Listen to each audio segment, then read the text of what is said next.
Iran has just signaled that they want to de-escalate current hostilities. They obviously want guarantees that the US will stay out of the fight and not start launching their own airstrikes. And according to Iran Wire, an Iranian diplomat who wants to remain anonymous said that they are willing to abandon uranium enrichment, but they want to have a face-saving exit. While the Iranian missile and drone barrages have been able to do some damage to civilian infrastructure, they've done very little to influence their military targets. While their enemy has launched a very successful decapitation strike, removing the vast bulk of Iranian military leadership. There are even reports that the assassination of Khamenei was only prevented because the United States said that they shouldn't do it. But who's to say if Iran's opponent hasn't already done it, because there are some reports suggesting that he might be gone. But for all we know, that could be pure propaganda, because the most official claim is that Khamenei is somewhere in a bunker not too far from Tehran with his family. But the number one detail that tensions in the Middle East are starting to settle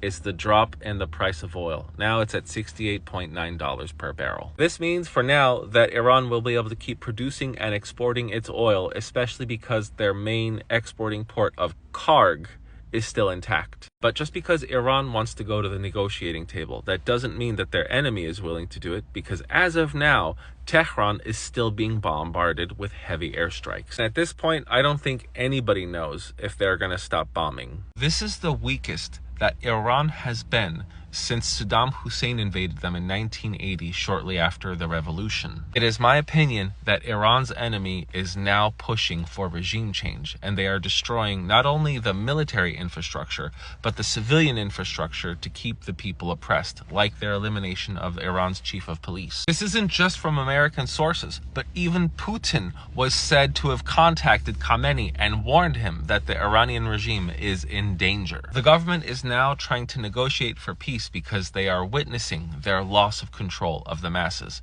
And if this continues, then yeah, another revolution is going to happen. And what comes next? Remember that Iran used to be ruled by the Shah in 1978, before the revolution, and his son is still alive. 3 days ago, he gave a speech where he was urging Iranians to break with the Islamic Republic, but he's made it very clear he doesn't want to rule. He just wants to help Iran find some stability. It would be a horrible mistake if Iran descended to having a Shah once again. Why can't Iran just be a republic that is secular? I have no idea how a new government would be set up, but I do know that Iran needs someone like Mohammad Mossadegh, who was the prime minister from 1950 to 1953. You should research how brilliant this guy was, and he would have led Iran to a prosperous and peaceful future if the CIA didn't have him overthrown in 1953. Make no mistake, the reason why Iran is the way it is today is because of America's involvement in dismantling what could have been a great country.